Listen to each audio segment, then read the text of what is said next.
राघव एका छोट्या खेड्यात जन्माला आला होता.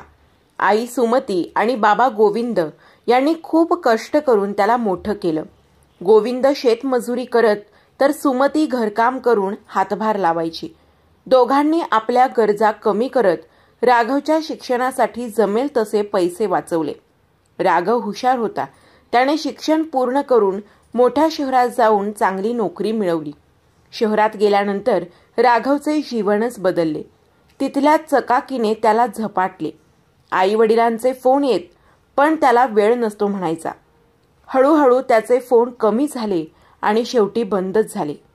सुमती आणि गोविंद तासनतास त्याचा फोन येईल असं वाट बघत बसायचे.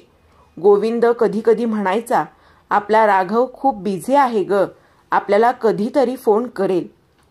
पण त्याच्या डोळ्यातली निराशा सुमतीला कळायची. दिवस, महिने, वर्ष निघून गेली. एके दिवशी गावात एक बातमी आली. गोविंद आजारी पडले होते. सुमतीने राघवला वारंवार फोन केला पण त्याने उचलला नाही.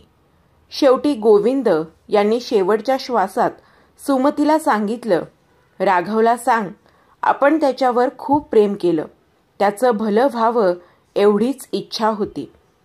गोविंद गेल्यानंतर गावातील लोकांनी सुमतीला आधार दिला. त्या दिवशी राघवचा फोन आला. सुमतीच्या थरथरत्या आवाजात तिने फक्त एवढंच सांगितलं, बाबा गेले रे, पण तुला खूप आठवत होते. राघव हादरला. तो ताबडतोब गावाला आला. आईला पाहून त्याला जरा अपराधी वाटलं. आईच्या डोळ्यात अश्रू होते पण चेहऱ्यावर ममतेची छाया होती. ती म्हणाली, आता तरी वेळ दे रे मला. गोविंद गेल्यानंतर एकटेपणा खायला उठतो. राघवने तिला गहीवरून मिठी मारली. तो म्हणाला, आई, आतापासून मी तुझी काळजी घेईन. बाबांच्या जाण्याने उशिरा का होईना पण मला तुमची किंमत कळाली आहे. त्या दिवसानंतर राघवने आपले जीवन बदलले. तो आईला सोबत घेऊन शहरात गेला आणि तिची सर्व काळजी घेतली. पण त्याला सतत बाबांची आठवण येत राहिली आणि एक चुकलेला वेळ जो तो कधीच परत आणू शकत नव्हता. म्हणून मित्रांनो, आई वडिलांची किंमत वेळीच ओळखा.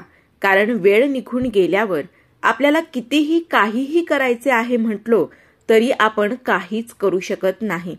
वेळीच आई वडिलांना वेळ द्या, त्यांच्याशी बोला. तुमच्या बिझी कामामधून थोडा वेळ त्यांच्यासाठी राखून ठेवा. दूर राहत असाल तर वेळात वेळ काढून रोज एक फोन करून आई बाबा जेवलात का, कसे आहात विचारा.